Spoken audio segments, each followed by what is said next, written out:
നമസ്കാരം. ക്രൈംബ്രാഞ്ച് ആരംഭിക്കുന്നു. ആദ്യം ഇന്നത്തെ പ്രധാന തലക്കെട്ടുകൾ കാണാം. വടകരയിൽ റെയിൽവേ ട്രാക്കിൽ ബൈക്ക് വെച്ച സംഭവത്തിൽ 3 പേർ പോലീസ് പിടിയിൽ. പിടിയിലായത് ലീഗ് SDPI പ്രവർത്തകർ.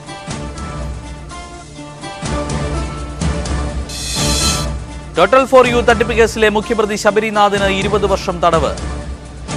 8.28 കോടി രൂപ പിഴയും തിരുവനന്തപുരം ജില്ലാ കോടതിയുടെ വിധി.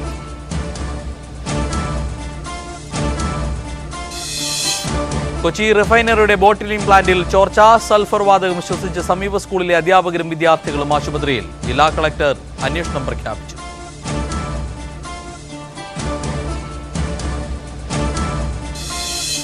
അഡീഷണൽ ചീഫ് സെക്രട്ടറി ടോം ജോസിനെതിരെ വിജിലൻസ് അന്വേഷണം അനുമതിയില്ലാതെ മഹാരാഷ്ട്രയിൽ 50 ഏക്കർ ഭൂമി സ്വന്തമാക്കിയതിന് അന്വേഷണത്തിന് ഉത്തരവിട്ടത് വിജിലൻസ് ഡയറക്ടർ ജേക്കബ് തോമസ്.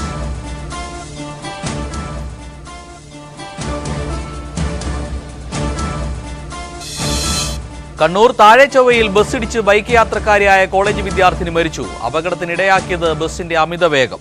നാട്ടുകാർ ബസ് അടിച്ചു തകർത്തു.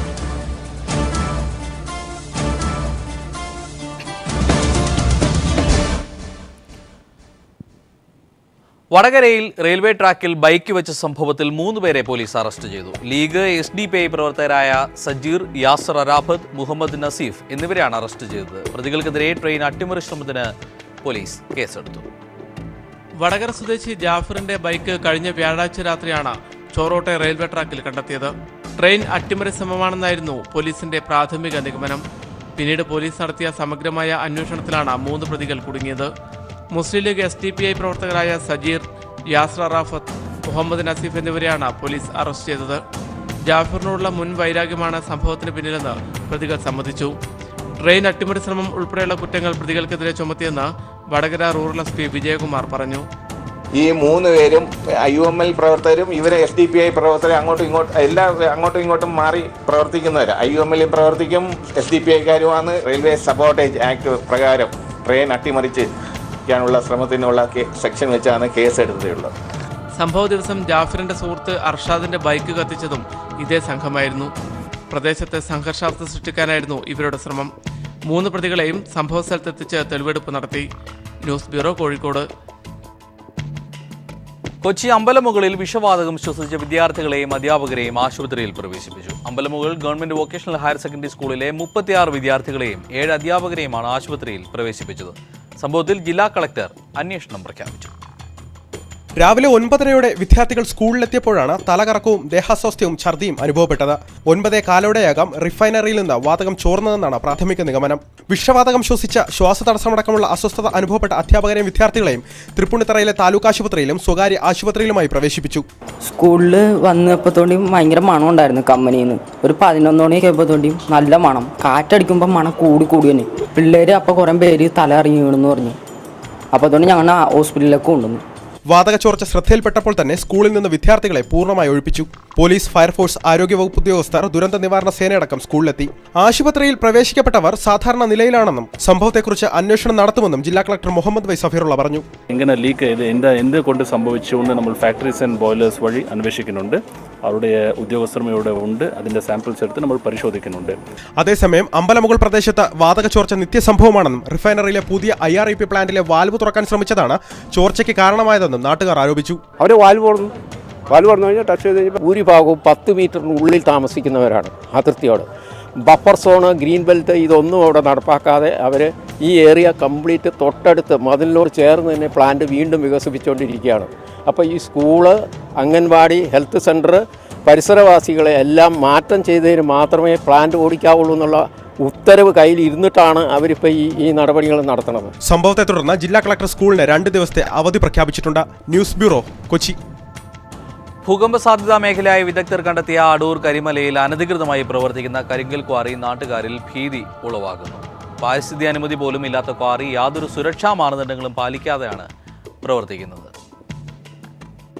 അടൂരിൽ 2012-ലുണ്ടായ ഭൂചലനത്തെ തുടർന്ന് കരിമല ക്വാറിക്കെതിരെ നാട്ടുകാർ ശക്തമായ പ്രതിഷേധവും പരാതികളുമായി രംഗത്തെത്തിയിരുന്നു. പരാതിയുടെയും പ്രതിഷേധത്തിന്റെയും അടിസ്ഥാനത്തിൽ വിദഗ്ധ സമിതി നടത്തിയ പരിശോധനയിൽ ഭൂചലന സാധ്യത നിലനിൽക്കുന്നതായി റിപ്പോർട്ട് നൽകുകയും ചെയ്തു. എന്നാൽ ഈ റിപ്പോർട്ടുകൾക്കെല്ലാം ഒരു വിലയും നൽകാതെ പാരിസ്ഥിതി അനുമതിയും ഇല്ലാതെ ഇപ്പോഴും ഈ ക്വാറി സുഗമമായി ഇവിടെ പ്രവർത്തിക്കുന്നുണ്ട്. യാതൊരു സുരക്ഷാ മുൻകരുതലുകളും ഇല്ലാതെയാണ് ഇവിടെ പാറ പൊട്ടിക്കുന്നതും. കരിമല ക്വാറി പ്രവർത്തിക്കുന്നതിനാവശ്യമായ അനുമതി തേടിയുള്ള അപേക്ഷയൊന്നും ഇതുവരെ നൽകിയിട്ടില്ല എന്നാണ് നാട്ടുകാർ പറയുന്നത്. അതുകൊണ്ട് തന്നെ ഈ വിഷയത്തിൽ ഉടൻ നടപടിയെടുത്തില്ലെങ്കിൽ ശക്തമായ സമരത്തിന് തയ്യാറാവുകയാണ് നാട്ടുകാർ. News bureau, Pathanamthitta. കണ്ണൂർ താഴെച്ചൊവ്വയിൽ ബസ് ഇടിച്ച് ബൈക്ക് യാത്രക്കാരായ കോളേജ് വിദ്യാർത്ഥിനി മരിച്ച സംഭവത്തിൽ SN കോളേജ് വിദ്യാർത്ഥികൾ റോഡ് ഉപരോധിച്ചു. ജില്ലാ ഭരണകൂടവും പോലീസും ഇടപെട്ടാണ് വിദ്യാർത്ഥികളെ സമരത്തിൽ നിന്നും പിന്തിരിപ്പിച്ചത്. ബസിന്റെ അമിത വേഗതയാണ് അപകടത്തിന് കാരണം. കണ്ണൂർ താഴെച്ചൊവ്വ റെയിൽവേ ഗേറ്റിന് സമീപമാണ് അപകടമുണ്ടായത്. കണ്ണൂരിൽ നിന്ന് കോഴിക്കോടേക്ക് പോവുകയായിരുന്ന സ്വകാര്യ ബസും തലമുണ്ടയിൽ നിന്നും SN കോളേജിലേക്ക് പോവുകയായിരുന്ന സ്കൂട്ടറും കൂട്ടിയിടിച്ചാണ് അപകടം. അപകടത്തിൽ SN കോളേജ് 3ാം വർഷ വിദ്യാർത്ഥിനി ആതിര മരിച്ചു. കൂടെയുണ്ടായിരുന്ന ആതിരയുടെ അച്ഛൻ ഹരീഷിനെ ആശുപത്രിയിൽ പ്രവേശിപ്പിച്ചു. സ്കൂട്ടറിൽ നിന്നും തെറിച്ചു വീണ ആതിരയുടെ തലയിലൂടെ ബസിന്റെ ടയറുകൾ കയറിയിറങ്ങുകയായിരുന്നു. 2 മാസം ഗർഭിണിയാണ് ആതിര. ബസിന്റെ അമിത വേഗതയാണ് അപകട കാരണമായത്. സംഭവത്തിൽ പ്രതിഷേധിച്ച് SN കോളേജ് വിദ്യാർത്ഥികൾ റോഡ് ഉപരോധിച്ചു. ജില്ലാ ഭരണകൂടവും പോലീസും ഇടപെട്ടാണ് വിദ്യാർത്ഥികൾ പ്രതിഷേധം അവസാനിപ്പിച്ചത്. ബസ്സുകളുടെ അമിത വേഗത നിയന്ത്രിക്കുമെന്ന് പോലീസ് ഉറപ്പു നൽകി. News bureau, Kannur. Total for you തട്ടിപ്പ് കേസിലെ മുഖ്യപ്രതി ശബരിനാഥിന് 20 വർഷം തടവ്. 20 വർഷം തടവും 8.28 കോടി രൂപ പിഴയുമാണ് തിരുവനന്തപുരം ജില്ലാ കോടതി വിധിച്ചിരിക്കുന്നത്. ശിക്ഷ ഒന്നിച്ചനുഭവിച്ചാൽ മതിയെന്നും കോടതി പറയുന്നു. ഗൂഢാലോചന, വിശ്വാസവഞ്ചന, തട്ടിപ്പ് തുടങ്ങിയ വകുപ്പുകൾ ചുമത്തി 2 കേസിലാണ് ടോട്ടൽ ഫോർ യു തട്ടിപ്പ് കേസിലെ മുഖ്യപ്രതി ശബരിനാഥിന് തിരുവനന്തപുരം ജില്ലാ കോടതി ശിക്ഷ വിധിച്ചത്. ഏറ്റവും ഉയർന്ന ശിക്ഷാ കാലാവധി 4 വർഷമാണ്. ശിക്ഷ ഒന്നിച്ചനുഭവിച്ചാൽ മതി. ഇതിൽ ഏകദേശം 3.5 വർഷത്തോളം വിചാരണ തടവ് അനുഭവിച്ചതിനാൽ ഇനി 6 മാസം കൂടി കഴിഞ്ഞാൽ ശബരിനാഥിന് പുറത്തിറങ്ങാം. പിഴ അടച്ചില്ലെങ്കിൽ 1 വർഷം കൂടി അധിക തടവ് അനുഭവിക്കണം. 2006 ഓഗസ്റ്റിലാണ് ടോട്ടൽ ഫോർ യു എന്ന സ്ഥാപനത്തിന്റെ തട്ടിപ്പ് കഥകൾ പുറം ലോകം അറിയുന്നത്. 3 മാസം കൊണ്ട് 60% നേട്ടം വാഗ്ദാനം ചെയ്താണ് നിക്ഷേപകരിൽ നിന്നും പണം സ്വരൂപിച്ചിരുന്നത്. ഇൻഷുറൻസ് സ്ഥാപനവുമായി ബന്ധപ്പെട്ടാണ് പ്രവർത്തനം ആരംഭിച്ചതെങ്കിലും ശബരിനാഥ് പിന്നീട് ടോട്ടൽ ഫോർ യു എന്ന സ്ഥാപനത്തിന് രൂപം നൽകുകയായിരുന്നു. 2008 ശബരിനാഥ് അടക്കമുള്ള പ്രതികളെ ക്രൈംബ്രാഞ്ച് അറസ്റ്റ് ചെയ്തു. 2009 7 കുറ്റപത്രങ്ങളാണ് സമർപ്പിച്ചത്. ധനാപകരണം, വ്യാജരേഖ ചമയ്ക്കൽ, ഗൂഢാലോചന എന്നീ കുറ്റങ്ങളാണ് ശബരിനാഥിന്റെ പേരിലുള്ളത്. News bureau, Thiruvananthapuram. പൊതുമരാമത്ത് വകുപ്പിൽ നടക്കുന്ന അഴിമതിയിൽ മുൻ മന്ത്രിമാരായ KM മാണിക്കും ഇബ്രാഹിം കുഞ്ഞിനും പങ്കുണ്ടായിരുന്നു എന്ന് വ്യക്തമാക്കുന്ന വിജിലൻസ് റിപ്പോർട്ട് നിയമസഭയിൽ വെച്ചു. കരാർ തുക 100 മുതൽ 300% വരെ വർദ്ധിപ്പിക്കുന്നതിനാണ് മന്ത്രിമാർക്ക് കോഴ കൈപ്പറ്റുന്നതെന്ന് റിപ്പോർട്ടിൽ പരാമർശം. ഉദ്യോഗസ്ഥരുടെ സ്ഥലമാറ്റവുമായി ബന്ധപ്പെട്ട് വൻതുകകൾ രാഷ്ട്രീയ ഉദ്യോഗസ്ഥരുടെ കൂട്ടുകെട്ട് വാങ്ങുന്നതായും റിപ്പോർട്ടിൽ പറയുന്നു. പൊതുമരാമത്ത് വകുപ്പിലെ അഴിമതിയിൽ മുൻ ധനകാര്യ പൊതുമരാമത്ത് വകുപ്പ് മന്ത്രിമാർക്കും വകുപ്പ് സെക്രട്ടറിമാരടക്കമുള്ള ഉയർന്ന ഉദ്യോഗസ്ഥർക്കും പങ്കുണ്ടെന്ന് വ്യക്തമാക്കുന്നതാണ് വിജിലൻസ് റിപ്പോർട്ട്. കരാറിൻ്റെയും അനുബന്ധ ജോലികളുടെയും പേരിൽ പദ്ധതി തുക 100 മുതൽ 300% വരെ ഉയർത്തുന്നതിനാണ് കോടികളുടെ കോഴ ഇടപാട് നടക്കുന്നത്. കൂടാതെ വകുപ്പിലെ ഉദ്യോഗസ്ഥരുടെ സ്ഥലം മാറ്റത്തിനും പുനർവിന്യാസത്തിനുമായി 5 ലക്ഷം മുതൽ 50 ലക്ഷം രൂപ വരെ രാഷ്ട്രീയ ഉദ്യോഗസ്ഥ നേതൃത്വം കൈപ്പറ്റുകയാണെന്നും റിപ്പോർട്ടിൽ പറയുന്നു. അസിസ്റ്റന്റ് എഞ്ചിനീയറുടെ നിയമനത്തിനായി 5 ലക്ഷവും അസിസ്റ്റന്റ് എക്സിക്യൂട്ടീവ് എഞ്ചിനീയറുടെ നിയമനത്തിനായി 10 ലക്ഷവും എക്സിക്യൂട്ടീവ് എഞ്ചിനീയറുടെ നിയമനത്തിനായി 20 ലക്ഷവും സൂപ്രണ്ടിംഗ് എഞ്ചിനീയറുടെ നിയമനത്തിനായി 30 ലക്ഷവും ചീഫ് എഞ്ചിനീയറുടെ നിയമനത്തിനായി 50 ലക്ഷവും വാങ്ങുന്നു. ചീഫ് എഞ്ചിനീയറും സൂപ്രണ്ടിംഗ് എഞ്ചിനീയറും നിരന്തരമായി പണം ആവശ്യപ്പെടുന്നത് മന്ത്രിമാരടക്കമുള്ള ഉന്നതർക്ക് വേണ്ടിയാണ്. വകുപ്പിലെ ആഭ്യന്തര വിജിലൻസ് സംവിധാനം പാടെ ദുർബലമാണെന്നും സത്യസന്ധരായ ഉദ്യോഗസ്ഥരെ പീഡിപ്പിക്കാൻ വേണ്ടിയാണ് ഈ സംവിധാനം പ്രവർത്തിക്കുന്നതെന്നും റിപ്പോർട്ടിൽ പറയുന്നുണ്ട്. വകുപ്പിലെ പദ്ധതികളുടെ എസ്റ്റിമേറ്റ് തയ്യാറാക്കൽ, മെഷർമെൻറ്റ്, മേൽനോട്ടം എന്നിവ നടത്തുന്നത് ഒരേ ഉദ്യോഗസ്ഥനായതിനാലാണ് ഇത്രയും അഴിമതിക്ക് കാരണമെന്നും വിജിലൻസ് റിപ്പോർട്ടിൽ പറയുന്നു. പൊതുമരാമത്ത് വകുപ്പിലെ അഴിമതിയെപ്പറ്റി പാലക്കാട് ജില്ല കേന്ദ്രീകരിച്ചുകൊണ്ട് അന്വേഷണ ഉദ്യോഗസ്ഥനായ vigilance CA Firoz M Shafeeq തയ്യാറാക്കിയ റിപ്പോർട്ടിലാണ് മുൻ മന്ത്രിമാരായ KM മാണി, ഇബ്രാഹിം കുഞ്ഞ് എന്നിവർക്കെതിരെ ഗുരുതര പരാമർശങ്ങളുള്ളത്. S. Jeevankumar, Thiruvananthapuram. Additional chief secretary Tom ജോസിനെതിരെ വിജിലൻസ് അന്വേഷണം. സർക്കാർ മുൻകൂർ അനുമതിയില്ലാതെ മഹാരാഷ്ട്രയിൽ 50 ഏക്കർ ഭൂമി ടോം ജോസ് വാങ്ങിയിരുന്നു. വിജിലൻസ് ഡയറക്ടർ ജേക്കബ് തോമസ് ആണ് അന്വേഷണത്തിന് ഉത്തരവിട്ടത്. 2010 മഹാരാഷ്ട്രയിലെ സിന്ധുദുർഗിൽ ടോം ജോസ് ഭൂമി വാങ്ങിയത്. 2010 പൊതുമരാമത്ത് വകുപ്പ് പ്രിൻസിപ്പൽ സെക്രട്ടറിയായിരുന്ന ഘട്ടത്തിലാണ് ടോം ജോസ് മഹാരാഷ്ട്രയിലെ സിന്ധുദുർഗ ജില്ലയിൽ 50 ഏക്കർ ഭൂമി വാങ്ങിയത്. SBIയുടെ നിറമൺകര ബ്രാഞ്ചിൽ നിന്നും 2 കോടി രൂപ വായ്പയെടുത്താണ് ഭൂമി വാങ്ങിയതെന്ന് ടോം ജോസ് സർക്കാരിന് നൽകിയ ആസ്തി ബാധ്യതയിൽ പറഞ്ഞിരുന്നു. എന്നാൽ ടോം ജോസിന് ഈ ഭൂമി വിറ്റയാൾ വെറും കൂലിപ്പണിക്കാരൻ മാത്രമായിരുന്നു എന്ന ആക്ഷേപം ഉണ്ടായിരുന്നു. കൂടാതെ ഭൂമി വാങ്ങാൻ വായ്പ വാങ്ങിയ തുക 3 മാസം കൊണ്ട് തിരിച്ചടച്ചതായും ആരോപണമുണ്ട്. ടോം ജോസിനെതിരെ അനധികൃത സ്വത്ത് സമ്പാദനമെന്ന ആക്ഷേപം ഉയർന്നതിനെ തുടർന്ന് UDF സർക്കാർ വകുപ്പുതല അന്വേഷണത്തിന് ഉത്തരവിട്ടെങ്കിലും ടോം ജോസ് കുറ്റക്കാരനല്ല എന്ന റിപ്പോർട്ടാണ് നൽകിയത്. ഈ സാഹചര്യത്തിലാണ് പൊതുപ്രവർത്തകനായ പായി ശ്രീനിവാസ് പരാതിയുമായി വിജിലൻസ് ഡയറക്ടറെ സമീപിച്ചത്. തുടർന്ന് പരാതിയിൽ അന്വേഷണം നടത്താൻ എറണാകുളം വിജിലൻസ് സ്പെഷ്യൽ സെൽ SP-യോട് വിജിലൻസ് ഡയറക്ടർ ജേക്കബ് തോമസ് നിർദ്ദേശിക്കുകയായിരുന്നു. IAS അസോസിയേഷന്റെ സംസ്ഥാന പ്രസിഡന്റ് കൂടിയായ ടോം ജോസിന്റെ സ്വത്തുവിവരങ്ങൾ അന്വേഷിക്കാൻ വിജിലൻസ് തീരുമാനിച്ചതിൽ ഒരു വിഭാഗം IAS ഉദ്യോഗസ്ഥർക്ക് പ്രതിഷേധമുണ്ട്. S. ജീവൻകുമാർ, തിരുവനന്തപുരം. പാക് അധീന കാശ്മീരിലെ ഭീകര ക്യാമ്പുകളിലേക്ക് നേരെ ഇന്ത്യൻ സൈന്യം മിന്നലാക്രമണം നടത്തി. 38 ഭീകരരെ വധിച്ചു. 8 ഭീകര ക്യാമ്പുകൾക്ക് നേരെയായിരുന്നു ആക്രമണം. പുലർച്ചെ 12:30 ഇന്ത്യൻ സൈന്യം ഭീകര ക്യാമ്പുകൾക്ക് നേരെ ആക്രമണം ആരംഭിച്ചത്. പ്രധാനമന്ത്രിയുടെ നിർദ്ദേശപ്രകാരമായിരുന്നു സൈനിക നീക്കം. എന്നാൽ ഭീകര ക്യാമ്പുകൾക്ക് നേരെയുള്ള ഇന്ത്യയുടെ ആക്രമണത്തെ പാകിസ്ഥാൻ അപലപിച്ചു. ഇനി ആക്രമിച്ചാൽ തിരിച്ചടിക്കുമെന്ന് പാകിസ്ഥാൻ പറഞ്ഞു. പുലർച്ചെ 12:30 ആരംഭിച്ച ഇന്ത്യൻ സൈന്യത്തിന്റെ ആക്രമണം 4 മണി വരെ നീണ്ടുനിന്നു. പാക് അധിനിവേശ മേഖലയിലേക്ക് 3 കിലോമീറ്ററോളം കടന്നുകയറിയ ഇന്ത്യൻ സൈന്യം 8ഓളം ഭീകര കേന്ദ്രങ്ങൾ തകർത്തു. നിയന്ത്രണ വിധേയമായി മിന്നലാക്രമണം നടത്തിയതായി Indian military operation director Randeep Singh അറിയിച്ചു. ഹെലികോപ്റ്ററുകളും ആക്രമണത്തിൽ പങ്കെടുത്തു. The Indian Army conducted surgical strikes last night at these launch pads. The operations were basically focused to ensure that these terrorists do not succeed in their design of infiltration and carrying out destruction and endangering the lives of citizens of our country. ദേശീയ സുരക്ഷാ ഉപദേഷ്ടാവ് അജിത് ഡോവൽ, കരസേനാ മേധാവി ദൽബീർ സിംഗ് എന്നിവരുടെ മേൽനോട്ടത്തിലായിരുന്നു മിന്നൽ ആസൂത്രണവും നടത്തിപ്പും. ആക്രമണ വിവരങ്ങൾ പ്രധാനമന്ത്രി നരേന്ദ്രമോദി രാഷ്ട്രപതിയെയും ഉപരാഷ്ട്രപതിയെയും യഥാസമയം അറിയിച്ചു. ആക്രമണത്തിന് ശേഷം ദില്ലിയിൽ കേന്ദ്രമന്ത്രിസഭയുടെ അടിയന്തര സുരക്ഷാ യോഗം ചേർന്ന് സ്ഥിതിഗതികൾ വിലയിരുത്തി. സീതാറാം യെച്ചൂരി, ഗുലാം നബി ആസാദ് തുടങ്ങി പ്രതിപക്ഷ പാർട്ടി നേതാക്കളെയും വിവരം ധരിപ്പിച്ചിരുന്നു. കാശ്മീർ, പഞ്ചാബ്, ഒറീസ, ഗുജറാത്ത് മുഖ്യമന്ത്രിമാർ എന്നിവരെയും ആക്രമണത്തിന്റെ വിശദാംശങ്ങൾ ആഭ്യന്തരമന്ത്രി അറിയിച്ചിരുന്നു. ഈ സംസ്ഥാനങ്ങളോട് ജാഗ്രത പുലർത്താനും ആവശ്യപ്പെട്ടു. പഞ്ചാബിൽ അതിർത്തി ഗ്രാമങ്ങൾ ഒഴിപ്പിച്ചു. വാഗ അതിർത്തിയിൽ പതിവ് സൈനികാഭ്യാസം നിർത്തിവച്ചു. ഗുജറാത്ത് മുതൽ ജമ്മു വരെ നിരോധനാജ്ഞ പുറപ്പെടുവിച്ചു. ഇന്ത്യ നടത്തിയ ആക്രമണത്തിൽ 2 പാക് സൈനികർ കൊല്ലപ്പെട്ടതായി വിവരമുണ്ട്. 9 പേർക്ക് പരിക്കേറ്റു. ഇന്ത്യയുടെ നടപടി പാകിസ്ഥാൻ അപലപിച്ചു. ഇനിയും ആക്രമണം നടത്തിയാൽ തിരിച്ചടിയുണ്ടാകുമെന്ന് പാകിസ്ഥാൻ പ്രധാനമന്ത്രി പ്രതികരിച്ചു. News bureau, Delhi. സൈനിക നടപടികൾ ആരംഭിച്ചതോടെ ഇന്ത്യ പാകിസ്ഥാൻ ബന്ധം സമീപകാലത്ത് ഇല്ലാത്ത തരത്തിൽ യുദ്ധസമാനമായ അന്തരീക്ഷത്തിലേക്ക് കടക്കുകയാണ്. പാക് സൈനിക സഹായത്തോടെ തീവ്രവാദികൾ നടത്തിയ ഉറി സൈനിക ക്യാമ്പ് ആക്രമണത്തിന് 11 ദിവസത്തിന് ശേഷമാണ് ഇന്ത്യ മറുപടി നൽകിയത്. രാജ്യാന്തര തലത്തിൽ അംഗീകരിക്കപ്പെട്ട മാർഗത്തിലൂടെയാണ് തീവ്രവാദ ക്യാമ്പുകൾ ഇന്ത്യ ആക്രമിച്ചത്. സെപ്റ്റംബർ 18 ഇന്ത്യയെ ഞെട്ടിച്ച് ഉറി ആക്രമണം നടക്കുന്നത്. പാക് സൈനിക പരിശീലനം ലഭിച്ച തീവ്രവാദികൾ നടത്തിയ ഉറി ആക്രമണം കഴിഞ്ഞ 2 പതിറ്റാണ്ടിനിടെ കാശ്മീരിലെ സൈനിക ക്യാമ്പിന് നേരെ നടന്ന വൻ ആക്രമണമായിരുന്നു.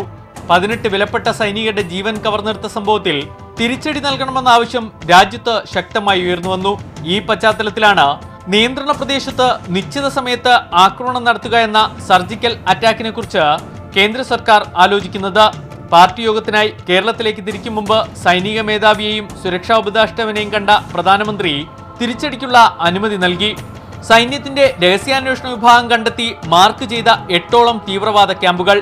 ഇവയെല്ലാം പാക് അധിനിവേശ കാശ്മീരിലായതിനാൽ ആക്രമണം നടത്തുന്നത് യുദ്ധമായി തെറ്റിദ്ധരിക്കപ്പെടാം എന്ന ആശങ്ക വിദേശകാര്യ മന്ത്രാലയത്തിലെ ഉന്നതർക്കുണ്ടായി. തുടർന്നാണ് തീവ്രവാദ ക്യാമ്പുകൾ ആക്രമിക്കുന്ന വിവരം പാകിസ്ഥാനെ അറിയിക്കാൻ തീരുമാനിച്ചത്. പക്ഷേ അത് ആക്രമണത്തിന് ശേഷമായിരുന്നു എന്ന് മാത്രം. തീവ്രവാദ ക്യാമ്പുകൾക്ക് നേരെയുള്ള ആക്രമണമായതിനാൽ പാകിസ്ഥാന് ഏതെങ്കിലും തരത്തിൽ തടയാനുള്ള നയതന്ത്ര നീക്കം നടത്താനാകില്ലെന്ന് ഉറപ്പായിരുന്നു. സാർക്ക് രാജ്യങ്ങളും ഇന്ത്യക്കൊപ്പം നിൽക്കുന്ന സമയമായതിനാൽ പാകിസ്ഥാൻ ഇക്കാര്യത്തിൽ ഒറ്റപ്പെട്ടു. പാക് സൈന്യം തിരിച്ചടിക്കാനുള്ള സാധ്യത മുന്നിൽ കണ്ട് കാശ്മീർ മുതൽ പശ്ചിമ ബംഗാൾ വരെയുള്ള അതിർത്തി സംസ്ഥാനങ്ങളിലെല്ലാം സുരക്ഷ ശക്തമാക്കിയിട്ടുണ്ട്. Santhosh സർലിംഗ്, news bureau, Delhi. വയനാട് അമ്പലവയലിൽ പ്രവർത്തിക്കുന്ന ബിവറേജസ് കോർപ്പറേഷന്റെ മദ്യവിൽപ്പനശാല ജനവാസ കേന്ദ്രത്തിന് സമീപത്തേക്ക് മാറ്റാനുള്ള നീക്കത്തിനെതിരെ പ്രതിഷേധവുമായി നാട്ടുകാർ രംഗത്ത്. വിൽപ്പനശാല പ്രവർത്തിക്കാൻ പോകുന്ന കെട്ടിടത്തിന് മുന്നിൽ ജനകീയ കമ്മിറ്റിയുടെ നേതൃത്വത്തിൽ പ്രദേശവാസികൾ അനിശ്ചിതകാല സമരം ആരംഭിച്ചിരിക്കുകയാണ്. അമ്പലവയൽ ടൗണിലെ വാടക കെട്ടിടത്തിൽ പ്രവർത്തിക്കുന്ന മദ്യവിൽപ്പനശാല ഒഴിയണമെന്ന കെട്ടിട ഉടമയുടെ ആവശ്യത്തെ തുടർന്നാണ് വിൽപ്പനശാല മാറ്റി സ്ഥാപിക്കുന്നത്.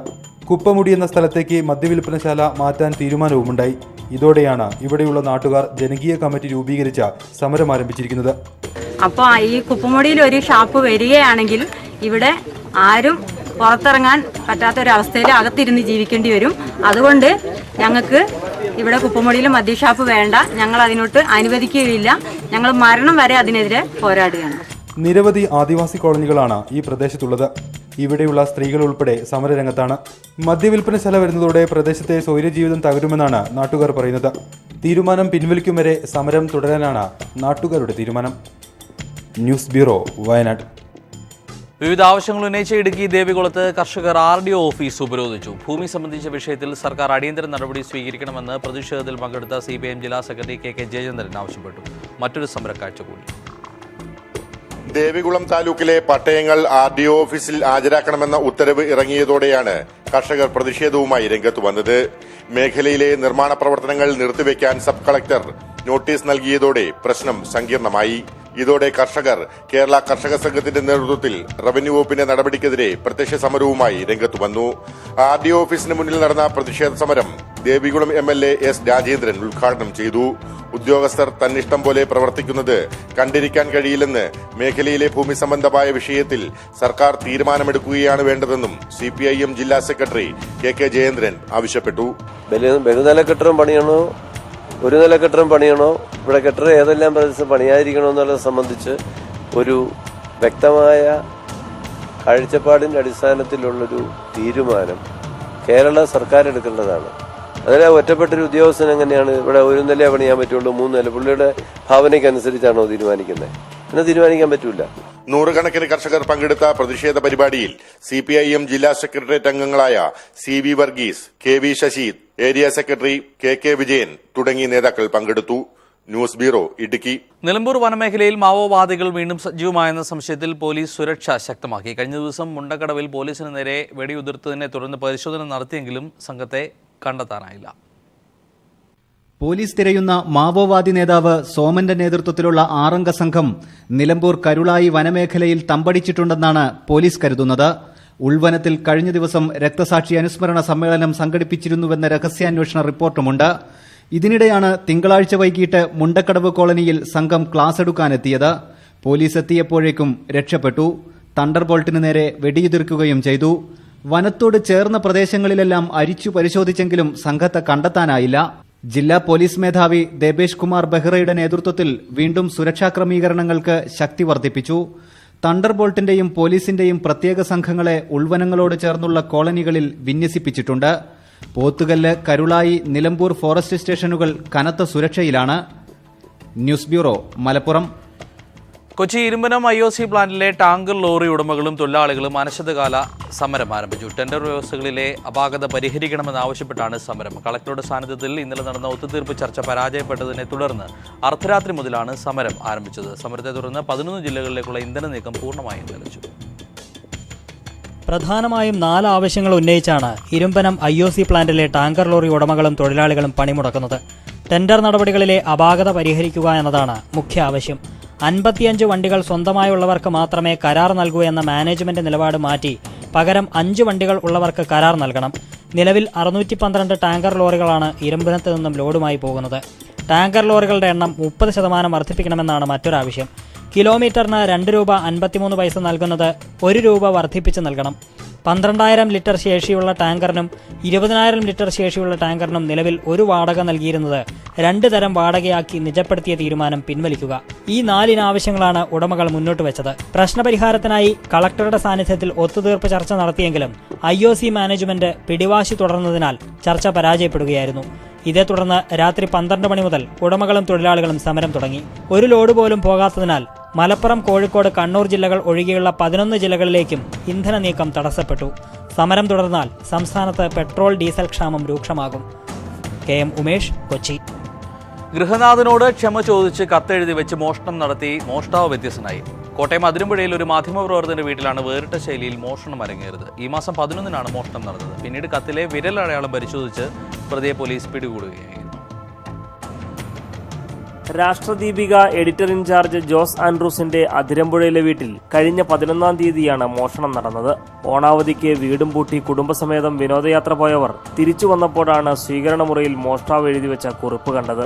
ഞാനൊരു കള്ളനാണ്. ദയവായി ശപിക്കരുത്. നിവൃത്തികേട് കൊണ്ട് നിങ്ങളുടെ കുറച്ചു പൈസ എടുക്കുന്നു. ക്ഷമിക്കണം. ഇതായിരുന്നു കത്തിലെ വാചകങ്ങൾ. അങ്കലാപ്പിലായ വീട്ടുകാർ അലമാര തുറന്ന് പരിശോധിച്ചപ്പോൾ പണത്തിനു പുറമെ സ്വർണ്ണാഭരണങ്ങളും നഷ്ടപ്പെട്ടതായി ബോധ്യമായി. ഇവരുടെ പരാതിയുടെ അടിസ്ഥാനത്തിൽ പോലീസ് നടത്തിയ അന്വേഷണത്തിൽ തൊടുപുഴ കോലാനി പാറക്കടവ് സ്വദേശി സുരേഷ് എന്ന TS സെൽവകുമാറിനെ പോലീസ് അറസ്റ്റ് ചെയ്തു. മോഷണം മുതൽ വിറ്റ് ആഡംബര ജീവിതം നയിക്കുന്ന ഇയാൾ സ്ഥിരമായ ഒരിടത്തും താമസിക്കാതെ രാപ്പകൽ ഭേദമില്ലാതെ ആളില്ലാത്ത വീടുകൾ കണ്ടെത്തി മോഷ്ടിക്കുകയാണ് ശൈലി. 9 വർഷത്തോളം ജയിൽ ശിക്ഷ അനുഭവിച്ച ഇയാൾ ജയിലിൽ നിന്നിറങ്ങിയാൽ മോഷണം തുടരുകയാണ് പതിവ്. News bureau, Kottayam.